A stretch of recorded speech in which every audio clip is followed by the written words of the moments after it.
Hello and welcome back to this session. In this session, we will be teaching you how to do data separation in Microsoft Excel.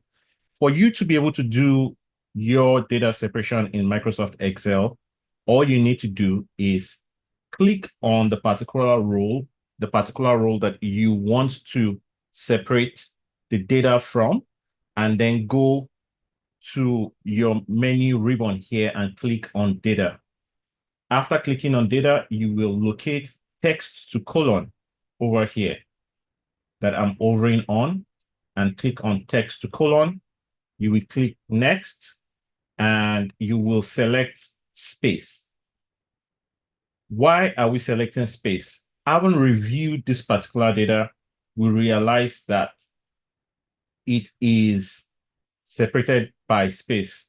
Now, in the event that it is separated by comma or by colon or any other thing, we can also select order and then put the particular symbol that separates them here.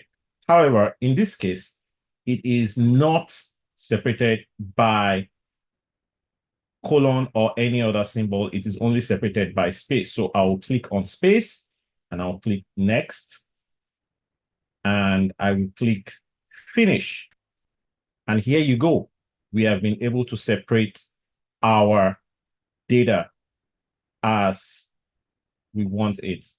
Now, we would like and appreciate your feedback. So please subscribe to this YouTube video and like and share as well with your friends, and also make comments on it so that we can take your feedback, and then we can also give you more content that you require from us.